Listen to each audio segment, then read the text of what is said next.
All right, here in Chapter 10, we are going to tackle ANOVA, which is called Analysis of Variance. And you'll see why it's called Analysis of Variance as we get into it, because we talk so much about the variance. ANOVA is similar to an independent samples t-test in that we are going to take a look at the differences among more than two groups. So it's kind of similar to the independent samples t-test in that we are looking at many separate groups, but the difference is that we can look at more than two groups. There is some overlap, however, between an ANOVA and an independent samples t-test, because if you performed an ANOVA with only two groups, you would have the same results as an independent samples t-test. However, it's customary to use an independent samples t-test when you have only two groups.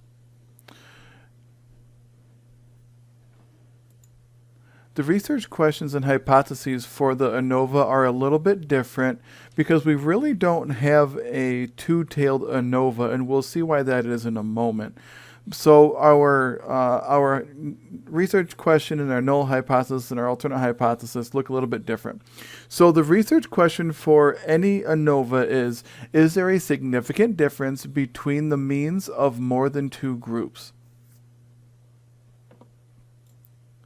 So in an ANOVA, we're going to be looking at the means of two or more groups, or more than two groups as we are going to use it. So what we are doing is we are looking to see if there are differences among those three or more groups.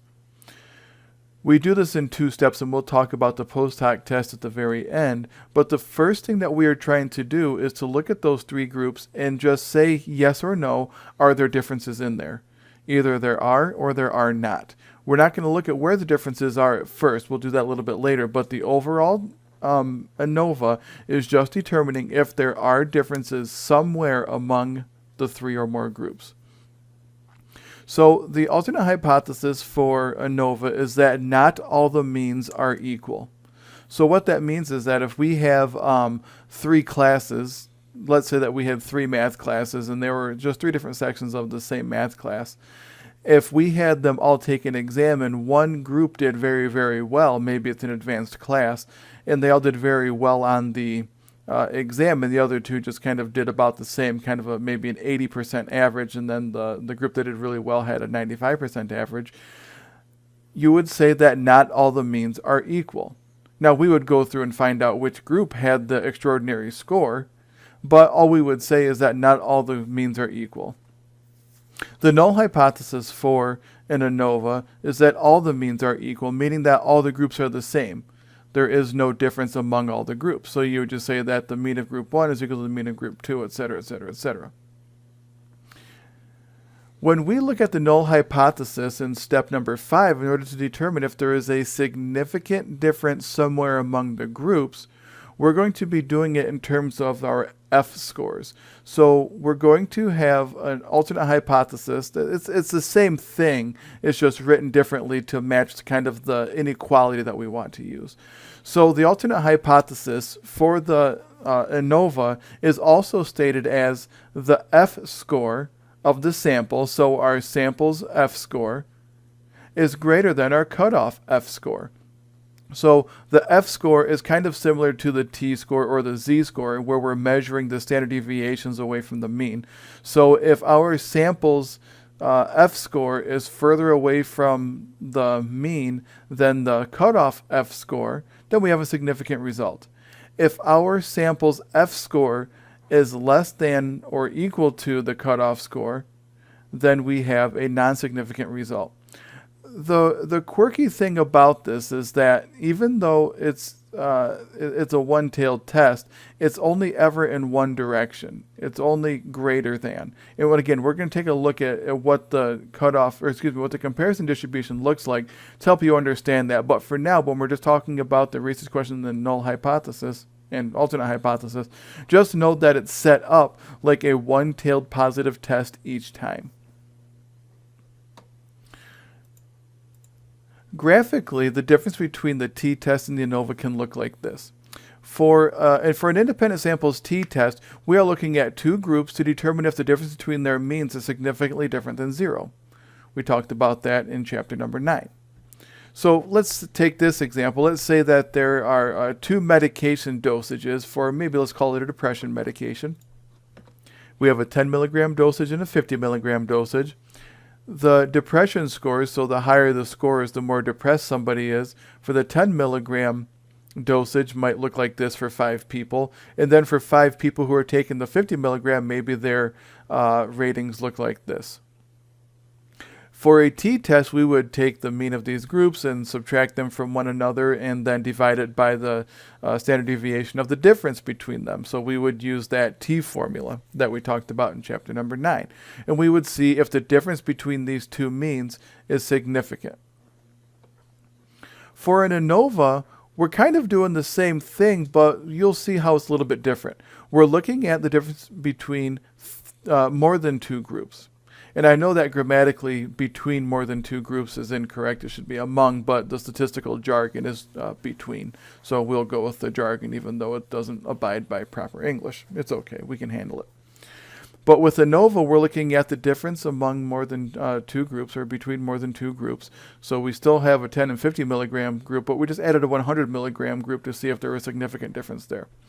And if you wanted to plug this into SPSS after you learn how to do it, you could see if there is a significant difference there. This is just for demonstration purposes only. But as you can see, we're looking to see if there are differences among the means of these groups. But it's going to look a little bit different than it did for the t-test. Some terminology that you want to be familiar with are 2 very simple words in English, but they mean something a little bit more complicated in statistical terms. So the idea of within versus between. If we have 3 groups of people that have a mean and some kind of spread, we can say that they have some kind of within measurements, meaning that each group has a mean and its own spread within itself. So group 1 has a within measurement of the mean and the spread. Group 2 has a measurement of the spread and the dispersion, or excuse me, the spread and the mean. And group number 3 has a measurement of spread and the mean. So each group has within itself a mean and a spread of scores. Now, the idea of between is kind of interesting. The idea of between means that the mean of each of these groups can be calculated to what's called a grand mean. Or, said another way, we can take the mean of each group and calculate the mean of the means of the group to see what the mean is, if that makes sense. So we would take the mean from group 1, the mean from group 2, the mean from group 3, add them up, divide them by 3, and that gives us the mean of the means. We call that a between measurement, meaning that we are looking at the measurement between the groups. What we can also do with these means is we can take the mean from group 1, the mean from group 2, and the mean from group 3, and find out how spread out those means are. So we could actually find the spread of the means. So we could find the spread of the scores for each group, and we could find the spread of the means for each group. And this is what we're going to end up doing in order to determine what our final F ratio is. We want to find out if there is a difference between the spread of the groups within themselves and the spread of the means of the groups between them. Let's take a look at a few examples and kind of put this together. So if we have 3 groups of people, we have an orange, a blue, and a green group, we can kind of look at the spread of scores between the groups and the spread of scores within the groups. These 3 groups happen to be normally distributed. That means that they follow a normal distribution. They're not wide, they're not narrow, they're just kind of normal. And the means are kind of close to one another. So for these groups, the between measurement means that the means of the group, so the lines that indicate the mean, are relatively close together. Again, we're not giving any numbers to this, we're just doing it visually, but they're relatively close to one another as far as our graphic is concerned. And the within groups spread is fairly normal or fairly narrow. So what that means is that each group has a spread that's just normal. It's not really wide, it's not really narrow, it's just normal. So we can still call that a relatively small amount of spread. That's okay. And so what we have here is a set of three groups that have relatively little spread between them, so the means are relatively close to one another, and the spread of each group is relatively narrow, not super narrow, but just relatively narrow, so it's relatively close to the mean. So we have just a situation to where there's not a lot of distance between the means, and there's not a lot of spread within each group. This would lead to a probably non-significant result, meaning that these groups are probably about the same. Now, obviously, the means aren't touching or anything, but just for the sake of our graphic, we can see these as relatively similar. Now, let's take a look at the next example where that situation is a little bit different. In this example, we have a lot of between variance, meaning that the variance between the groups is very big. So if you had to guess, you would probably say that there is a significant difference among those means. For example, the mean of this blue group is nowhere near the mean of the orange or the green group, and further, the orange and green groups are even further away from each other. Keep in mind, this is a demonstration. In reality, you're probably never going to see group means that are so far apart, unless you are measuring something just incredibly off the wall, like you're comparing the shoe size of a 2-year-old to the shoe size of an NBA basketball player. Okay, you're not going to see differences that are so different. So in this case, you would say, wow, there is a lot of variance between the groups. That is, the groups are very spread out. But in each group, again, these are kind of normal curves, so the variance within the groups is normal. It's probably relatively small. Again, it doesn't have to be super narrow to be considered small, but this is just a regular or fairly small amount of variance. So what happens is that if the means are far apart from each other, and the variance within each group is relatively small, what that means is that there's not a lot of overlap in the groups. And the less overlap there are in these three groups, the more likely you are to have a significant result. So what we want to see is means that are far apart, but obviously not this far apart in reality, they'll probably be closer, and scores that are not spread out a lot within each group. Now let's look at a situation where we have a fair amount of spread between the groups, but there is a lot of spread within the groups. Again, probably exaggerated, but this is kind of demonstrating the purpose. So in this example, there's a fair amount of spread between the groups.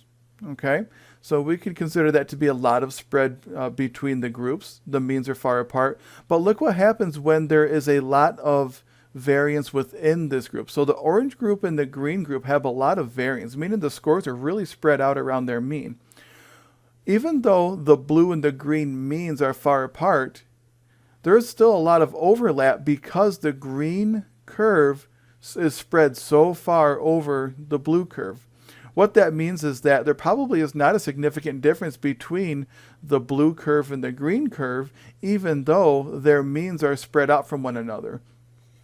What we have here is a lot of variance within the green group, and the orange group for that matter. There's a lot of variance there, so they overlap, and that leads to probably a not significant result.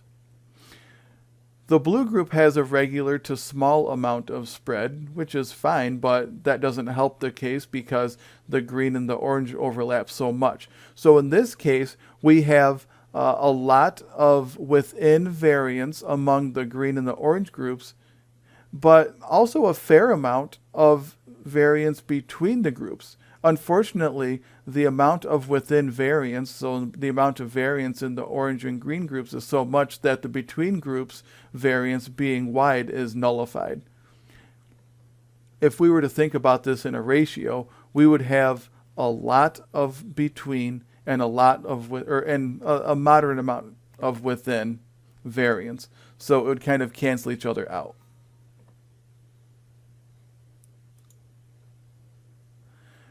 In this example, we have a situation where we have a small amount of between variance, but the green and the orange curves also have a small amount of within variance, meaning that even though the means are close together, because these two groups have very little variance, so they're not spread out very much. Because that's the case, we probably might have a significant result, meaning that there's probably a significant difference at least between the green and the orange groups, which would mean that there would be a significant result overall. Because the blue curve has a normal curve and a normal amount of spread, it is a normal curve, but it has a normal amount of spread, that probably nullifies the fact that the other two groups are narrow. So the blue group probably is not going to be significantly different than the green or the orange groups. But that's okay, because in order for us to have a significant result for our ANOVA, we just have to have two groups that don't match. Remember, the null hypothesis is that all the groups have equal means. So if any of these are different than that, so if any of these means are significantly different from one another, we can reject the null hypothesis. So in this example, even though the means are relatively close to one another, so the between variance, so the variance between the means is small, because we have small amounts of within variance, there's probably still going to be a significant result. Now, staying on track with the idea of within versus between, we can talk about degrees of freedom. This is probably one of the easier concepts to understand, but it's good because it helps you to feel good about understanding the concept of within and between. So the degrees of freedom within, so the within degrees of freedom is equal to the degrees of freedom in group 1 plus the degrees of freedom in group 2 plus the degrees of freedom in group 3, etc. So if you take n minus 1 for each group, and add them together, you get the degrees of freedom within. Additionally, if you wanted to take the degrees of freedom between each group, what you would do is you would take the number of groups and subtract 1. So in this case, there are 3 groups. We would take n, which is 3, minus 1 equals 2. So the degrees of freedom between would equal 2. Now, we've talked about within and between variance, and within and between degrees of freedom. I think we can talk about the F ratio now. Now think of this. If we wanted to know if there is a significant difference in those groups, what we could do is we could divide the amount of variance between the groups by the amount of variance within the groups, and we could figure out a ratio. Let's take a look at the first example and just kind of think about this for a moment. In this particular example, there is some amount of between variance. So there is some amount of variance between the groups, and there is also some amount of variance within the groups. Let's say, for the sake of the example, that the amount of variance between the groups was similar to the amount of variance within the groups. That means that whatever the variance is between the groups is the same as within the groups. And if we divide the between variance by the within variance, it equals 1 if it's the same. Our goal is to have a situation similar to this, where we have a lot of between variance. Whatever it is, we want it to be a lot more than the variance within. Because if we have a lot of variance between the groups, so if the means are spread out really far, we get a big number on top. If there is a little bit of variance within the group, so if the groups don't have a big spread, so if the groups are relatively narrow, then we have a small number on the bottom, which leads us to a bigger overall number, because the bigger number that's on top and the smaller number that's on the bottom will lead to a bigger number when we divide them. If we just take an example and say something like, well, the variance on top is 10, and the variance on the bottom is 2. So if we have a lot of spread between the means, but a very little amount of spread within the means, within each group, then 10 divided by 2 is equal to 5. But if we had, let's say, a spread of 2 between the groups, so if the groups are relatively close to one another, and we divided that by a situation where the spread of the groups themselves was fairly normal, let's say a 2 again, we would have a final number of 1. We want our groups to be in a situation like this, where we have a lot of variance between the groups, in order to divide it by a regular to small amount of variance within the groups. Let's take a look at how we might calculate this. But don't panic, it's actually not so bad. So in order to calculate the variance between the groups, in order to calculate the amount of variance between the means of the groups, which is called the variance of the means of the groups, we take a simple formula where we calculate each group's mean minus the overall mean. So we take so we start with a grand mean, which is this formula here. We take the mean of each group, add it together, and divide it by the number of groups. That tells us what's called the grand mean, or the overall mean of the means of the groups. We then take the sum of the mean minus the grand mean, so we find out the average distance, or the mean distance that each mean is from that grand mean. We've done this before with individual scores. Now we're just substituting means of the groups for individual scores. We're going to walk through a calculation in just a moment. I want to just familiarize you with the formulas and how they function in this ratio. So we add up all the means minus the grand mean squared and divide it by the degrees of freedom between. If we have 3 groups, the degrees of freedom between is 2. This becomes our variance of the distribution of means. We just calculate it all at once. We don't have to use those rules like we did in the t-test. We find out what our estimated population variance is of the distribution of means. Now, in order to calculate the variance between, we multiply what we found in this step by n. Because remember, this estimate of the variance is smaller than what it would be, so we need to multiply it by n. And the reason why it's smaller is because we are estimating the population variance. We need to multiply it by the amount of variance that is in each group. So we took the average amount of variance among those means, and we multiplied it by the number in each group. And that gives us the overall amount of variance that we can find in every case in every group. This becomes our between estimate of the population variance, or what we call the variance of the means of the groups, or what we call the between groups variance. This is that top number. This is telling us how spread out our means are. Now we can find out how spread out our groups are. So what we do is we take the variance for each group, which we calculate. So we take the estimated population variance for group 1, for group 2, all the way to the last group, and divide it by the number of groups. That gives us the mean amount of variance in each group. So if we had 3 groups, we would take the variance of group 1, group 2, and group 3, divide it by 3, and that gives us the mean amount of variance within each group. So we call that the within variance, or the mean of the variances of the groups. Now the F ratio is simply division. We want to find out what the ratio is of the amount of variance between the means divided by the amount of variance within each group. So it's written out as the variance of the means of the groups.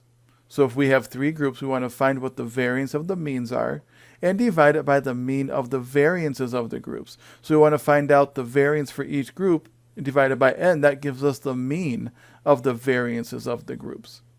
Let's look at this graphically. Graphically, it looks like this. The top is the variance of the means of the groups. So we take the mean of group 1, the mean of group 2, the mean of group 3, and find out what the variance is of those 3 groups. So we would take these 3 means, find the mean of those means by adding the means together and dividing them by 3. We would subtract we would subtract the overall mean from each of these means to find out how far each of these means is from the overall mean, square them, and divide them by the degrees of freedom. Then we would multiply them by the number in each group, and that would give us our variance between. That's what we did back in this step when we looked at the top 2 equations, this one and this one.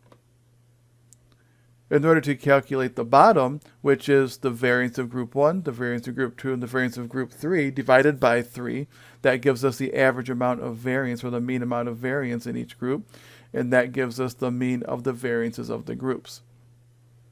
It's fairly simple when you just look at it kind of like this. We want to find out how spread out the scores are, how spread out the means are, and divide it by the amount of spread in each group on average.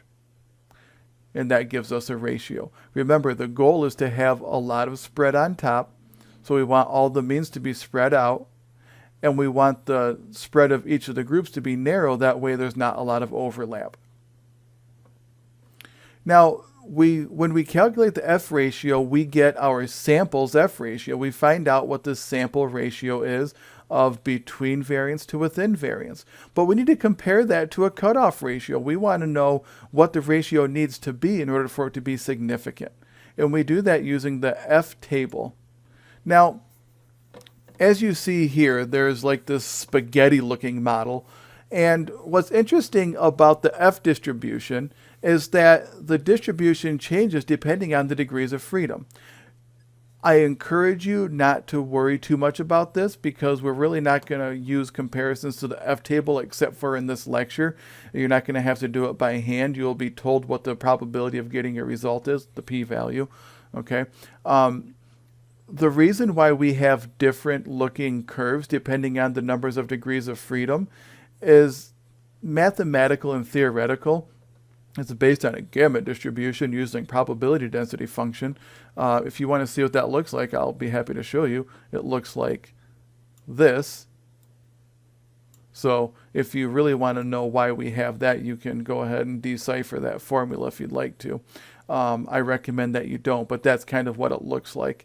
And it changes depending on the degrees of freedom. Now, again, I'm just showing you so that you know why we're not covering the exact reason why that is the case. So please don't worry about that. I'll take it away. You never have to look at it again. So what we're looking at most of the time is something that looks kind of like the green or blue curves here. That's what you're going to find much of the time, because those are kind of in the neighborhood of 2 to 3 groups of people with up to 10 to 20 people in each group, kind of in that neighborhood. As a matter of fact, the blue curve is kind of where most of the time we live. We have 3 groups of people that have 5 to 6 people in it. That's normally what we'll see in social science statistics using small scale research. Sometimes you get into higher numbers of people in each group, but generally it's the green or the blue curve that you would use if you're going to see it. What's most important for you to take a look at, though, is this this F table. And it's fairly easy to use. The first thing you do is you find your denominator degrees of freedom. And your denominator degrees of freedom is the same thing as the degrees of freedom within. So you look at the within degrees of freedom. So that is the number of people in each group minus 1. And it goes up to, 14 degrees of freedom. So really, if you have a group of people of 15, you can use this table in its entirety. So what you do is you find the number of people in each group minus 1. So you get somewhere in the neighborhood of 1 to 14 generally for small scale research. And then you find your numerator degrees of freedom. Your numerator is the between degrees of freedom. So it's the number of groups minus 1. So let's say that we had 3 groups of 5 people. We would use the numerator degrees of freedom of 2, because that's the number of groups minus 1, 2. And if we had 5 people in each group, we would use 4 degrees of freedom. And we would use probably this cutoff of 6.95, because that's the one that aligns with an alpha level of 0.05. So 4 degrees of freedom within, or denominator degrees of freedom is 4. Numerator degrees of freedom is 2. And we'd have a cutoff of 6.95 at the 0.05 level. That's just a for instance if we had 3 groups of 5 people. We're going to put this to a real example where we will calculate the exact F cutoff for our example.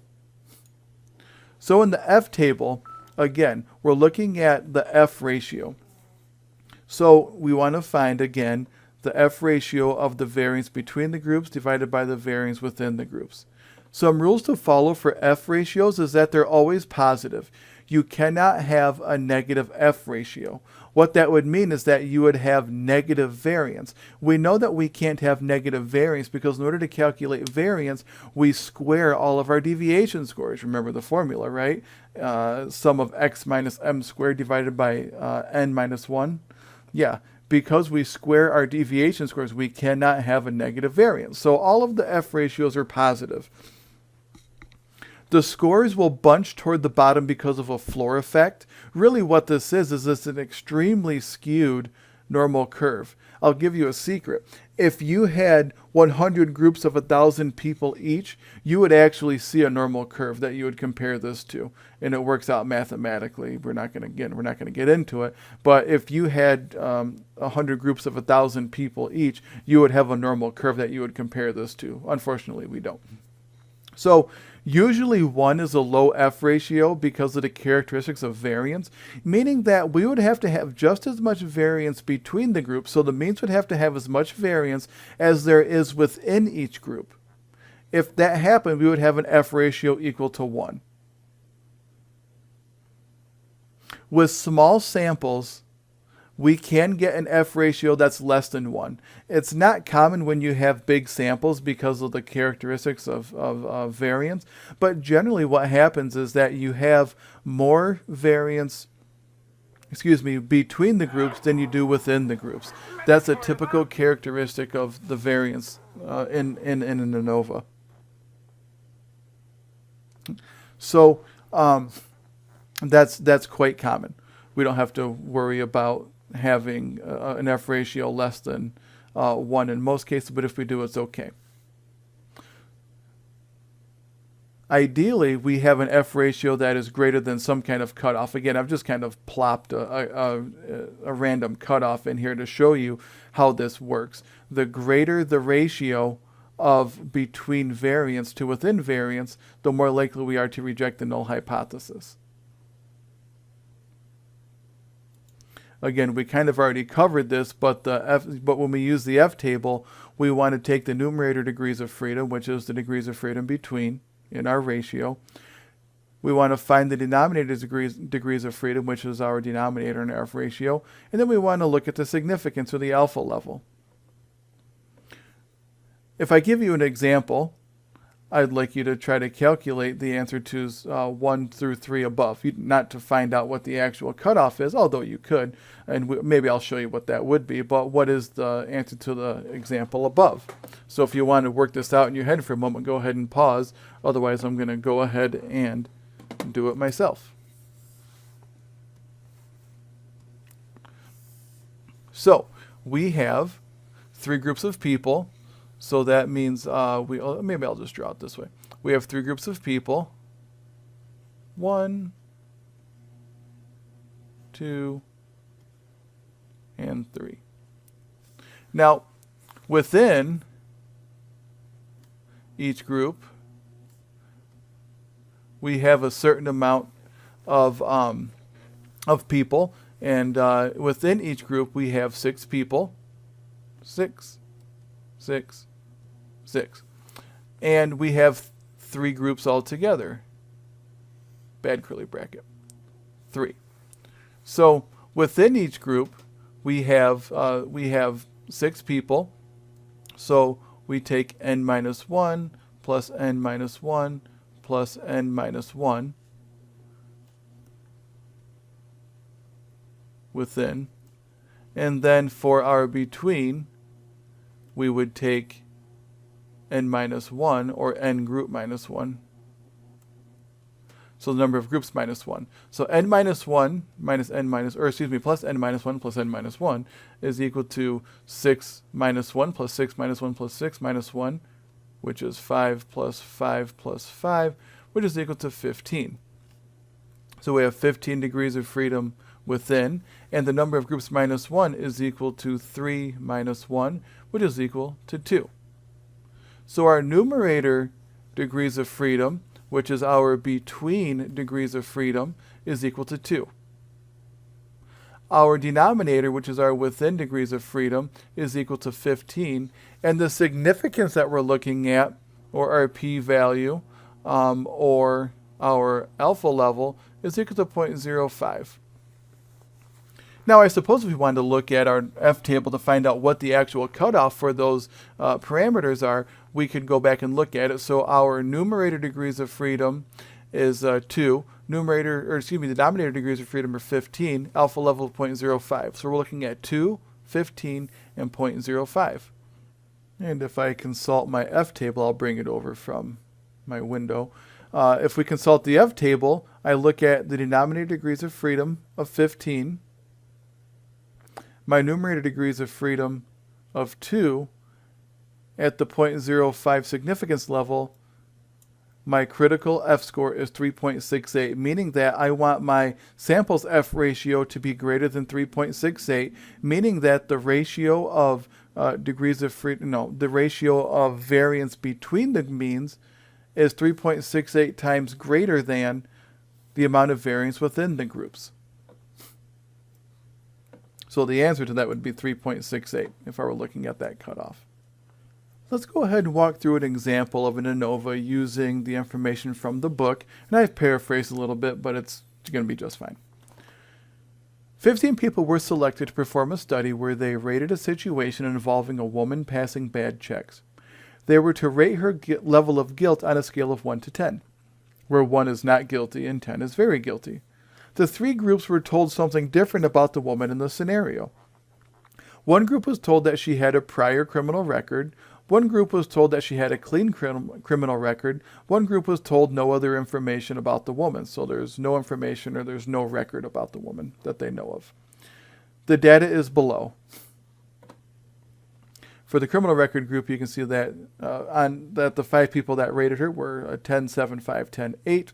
The clean record group was 5, 1, 3, 7, 4, and the no record group was 4, 6, 9, 3, 3.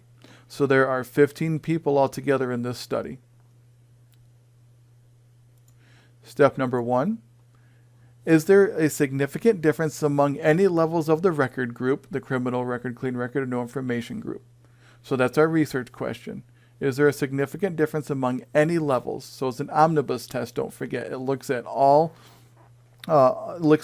any difference among the groups. So population 1 will be the criminal record group. Population 2 is the mean of the clean record group. Population 3 is the mean of the no record group. The alternate hypothesis is that not all groups are equal. Another way of saying that is not all means are equal. The null hypothesis is that all the groups are equal. So if the null hypothesis is true where there is no difference, that means all the groups will be equal. If we use the inequality, which we will, what we're really saying is that the F ratio of the sample will be greater than the F ratio of the cutoff for our alternate hypothesis. And for our null hypothesis, the F ratio of the sample will be less than or equal to the cutoff F ratio. Just as a reminder, what that looks like is this. This is not this is not the distribution that we are comparing ours to. This is going back a few slides. But if our F ratio is less than our cutoff, it means that we failed to reject the null hypothesis. That means the groups are in fact equal, or at least not significantly unequal. If it is greater than our cutoff, then we reject the null hypothesis, which indicates that we do have significant differences somewhere. Okay, back to our example. The inequality that we're going to use eventually is the inequality for the null hypothesis, which states that our sample will be less than or equal to our cutoff.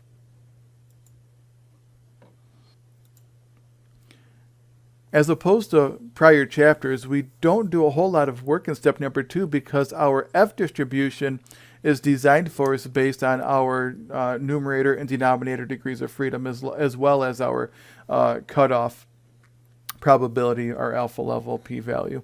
Okay, so the shape of the comparison distribution does change based on the degrees of freedom. There is a distribution of means, but we calculate that in step 4, which we did in our demonstration earlier in the lecture. So step number 2 is kind of bland except for to kind of set up the situation that we're going to use a comparison distribution that is based on degrees of freedom.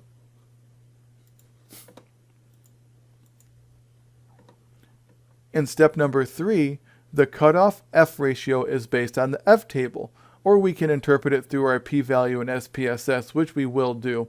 But for the sake of showing you how this works in terms of hypothesis testing, we're going to do it using the F ratio and the F table so that you can visually see what it looks like. So we want to calculate the degrees of freedom between, which is our numerator, because we want to find the numerator degrees of freedom for our F table. We take the number of groups minus 1. There are 3 groups in this study. Minus 1 equals 2. So our degrees of freedom between is equal to 2. The degrees of freedom within, which is our denominator on the bottom of the F ratio, is equal to degrees of freedom in group 1 plus degrees of freedom in group 2 plus degrees of freedom in group 3, which is 5 minus 1 plus 5 minus 1 plus 5 minus 1, which is 4 plus 4 plus 4, which is equal to 12. Whew, arithmetic, huh? Our cutoff p-value, or the alpha level, is equal to 0.05. We're going to use that conventional cutoff F value. Probability value, pardon me, not F value, probability.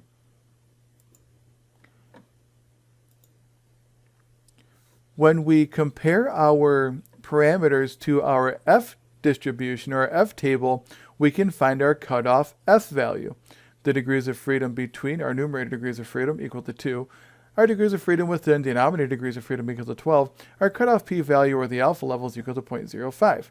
If we use the F table, we can find where those intersect. So we find the denominator degrees of freedom equal to 12. We find the numerator degrees of freedom equal to 2. We use the 0.05 significance level, and we get a cutoff F value of 3.89. So if the variance of the means is 3.89 times the amount of variance within the groups, then we will have a significant result. That's what that means. That's what that F ratio is. So let's take a look at step 4 now that we know what our cutoff is. We need to calculate the actual F ratio of the two figures. We need to calculate the variance between the groups, so the amount of variance between the means of the groups, and the amount of variance within each group. So we want to find the average or the mean amount of variance within each group. I've saved you a little bit of effort by calculating some things that we should be able to do by now. I've taken the scores for the criminal record, clean record, and no record group, or the no information group. I've calculated their degrees of freedom. Each group has 4 degrees of freedom. I calculated the mean of each group. So the criminal record has a mean guilt rating of 8. The clean record has a mean guilt rating of 4. The no record group has a mean guilt rating of 5. I calculated the sum of squares by taking each score minus the mean squared and adding them together to get my sum of squares. So the group 1 has a sum of squares of 18, group 2 of 20, and group 3 of 26. I then divided each sum of squares by the degrees of freedom and got my estimated population variance. 4.5 for the first group, 5 for the second group, and 6.5 for the last group. So as you can see, we have some differences in the means of the groups, which is encouraging. But we also have some spread within each group. So each group has its own spread. We need to determine if the amount of spread of the means is significantly, well, I shouldn't say that because that's not what, it's not a significance test. We want to know if it is adequately greater in proportion to the amount of variance within each group. I also went ahead and calculated the grand mean. And remember, the grand mean is the mean of group 1 plus the mean of group 2 plus the mean of group 3 divided by 3. So it's the mean of these 3 means. The mean of the means is 5.67. I have what I need to plug it into the formula to find the between estimate of variance and the within estimate of variance. When we plug it in, we want to find out what the variance of the means is. So we do that by finding each mean minus the grand mean squared. So we take the mean of group 1 minus the grand mean and square it. Do the same thing for group 2 and the same thing for group 3. We square those and we get 5.43, 2.79, and 0.45. When we add these together, we get the sum of the variances. And when we divide them by the degrees of freedom, we get the variance of the means. Now, because this is an underestimate of the total amount of variance in the population, because we're only using 3 scores from the population, because remember these 3 groups are samples of a population, we need to multiply them by the number in each group, and that gives us a total amount of variance, which is 21.7. So the population variance between the groups is 21.70.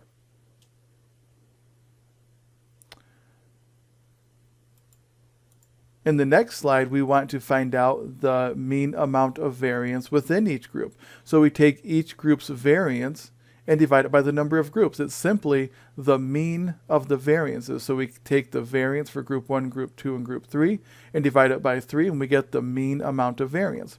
We take 4.5 plus 5 plus 6.5 divided by 3, which equals to 16.3, which equals, 16 divided by 3, which equals 5.33. That leaves us with an estimated population variance within of 5.33. Now what we do is we see what the ratio is. We take the amount of variance between the groups, which was 21.7, and divide it by the amount of variance within the groups. We want to have a wide spread between the means and a low spread within the groups. That helps us to get to a situation where we have something that replicates something like this. We want to have a lot of spread between the groups and not a lot of spread within the groups. That way we have means that are far apart from each other, but not so that the curves overlap, as in this case. We don't want this, we want this. And our F ratio will help us to find that. So our F ratio is 21.7 divided by 5.33, which equals 4.07. There is 4.07 times more variance between the groups than within the groups. We have found our F ratio. We have found the amount of variance between the groups divided by within the groups. So in step 5, we need to determine if that F ratio from our sample is significant. And we do that by comparing it to our cutoff F ratio. Let's take a look at what this looks like in terms of making a decision about the null hypothesis. So we brought forward our null hypothesis, which is the F ratio of the sample will be less than or equal to the F ratio of the cutoff. So if we have a situation where this is true, our F ratio will be less than our cutoff, meaning that it will be nearer to the mean of this curve, which is approximately 1. So we bring down the inequality. The sample F ratio, the F ratio that we got from our 3 groups, was 4.07. We calculated a cutoff p-value of 0.05, meaning that all the scores that are to the right of this cutoff equals 5% of all the scores, and if our score behaved like 5% of the scores in the comparison distribution, then we would consider it to be significant. So our cutoff, F value was 3.89. We need to answer this question about the null hypothesis. Is 4.07 less than or equal to 3.89? The answer is no. If the answer is no, then we reject the null hypothesis. So we reject the null hypothesis, and we find that there is a difference between those 3 groups, meaning that there is a significant difference between the variance between the groups and the variance within the groups. When we make this statement, what we're really saying is that there is a significant difference somewhere between those 3 groups. That's all we're saying. We're not saying that there is a difference between some groups or others. All we can say at this point is that there is a significant difference somewhere between those 3 groups.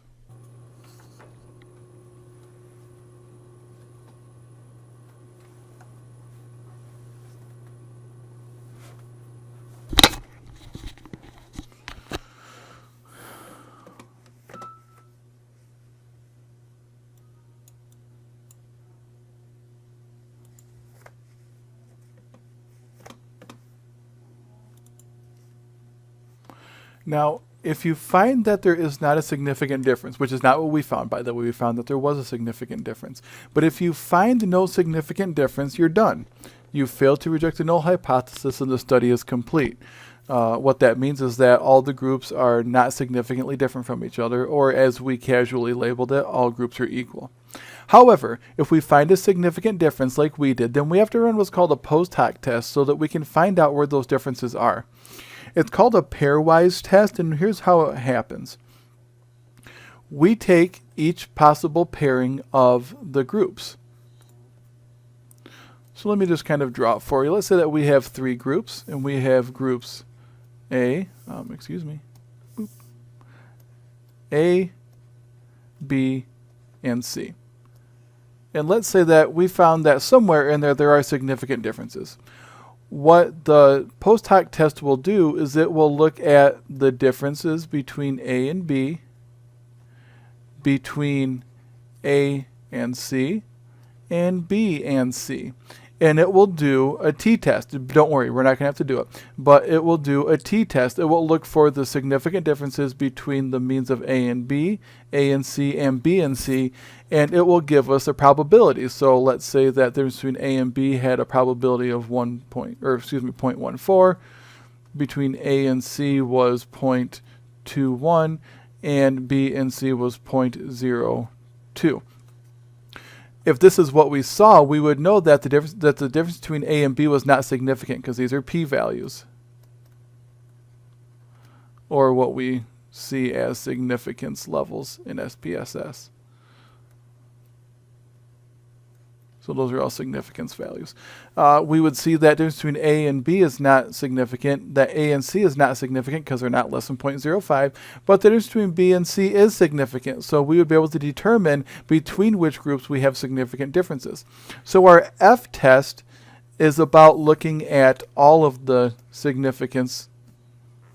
Let me say that differently. The F test is about finding if there is a significant difference anywhere among those 3. And then the post hoc test is about finding if there is or where the significant difference is. So where is it between group A and B, A and C, or B and C? And it looks at all possible pairings. Now, something that you'll notice about the post hoc test in SPSS is that it will show you the difference between A and B and A. But we know that they are similar. They're the same thing. They'll do the same thing for C and A and the same thing for C and B because it just does it commutatively. It doesn't think that they're the same. It just goes ahead and tells you. Let's take a look at what the post hoc test looks like for our example in this chapter. I went ahead and plugged in this data into SPSS, and you can too. But here's what we found. We found that SPSS will take each group, the criminal record group, the clean record group, and the no record group, and if you read across, it will compare the criminal record to the clean record group and the criminal record to the no information group. And you just look at each of those boxes and it tells you something. The most the most interesting box is the significance box. And the significance box tells you what the probability is of the difference between those means. So the difference between the criminal record and the clean record group is 4. It calculates what the criminal record mean was, what the clean record mean was, and it finds out what the difference is, and then it divides it by the standard error. You get the t-score like you would for a regular independent samples t-test, because remember, we're just looking at the two groups here, and we get a significance of 0.044. That is a significant difference, because it is less than 0.05. So a significant difference is between the criminal record group and the clean record group.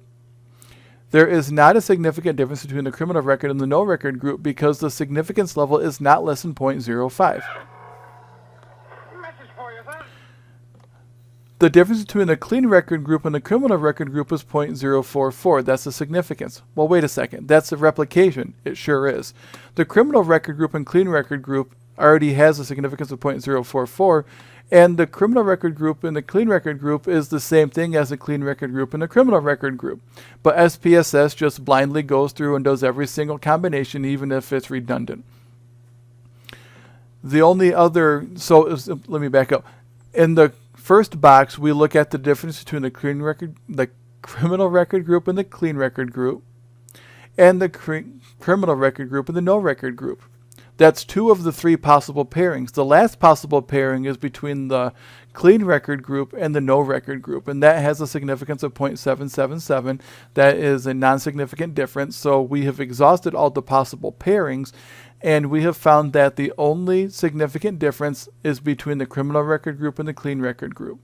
So overall, the three means are not the same. And when we did the post hoc test, we found that the significant differences are between the criminal record group and the clean record group, but no other group. So let's go ahead and take a look and see what our results section will look like with the included post hoc test. Here's what the results section looks like, and keep in mind that I also pulled some information from SPSS, but this is what it would look like after you would complete your test as well, using SPSS for the data analysis. So here goes. A one-way ANOVA was used to test the effects of previous knowledge on the defendant, of the defendant on perception of guilt in a criminal record group, a clean record group, and the no information group. There was a significant difference in guilt scores at the three conditions: criminal record group, clean record group, no information group.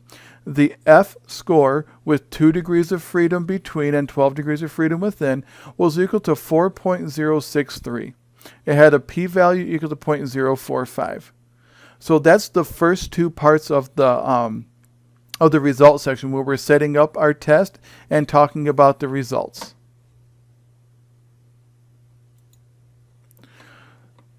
Because we had a significant result, we must run a post hoc test.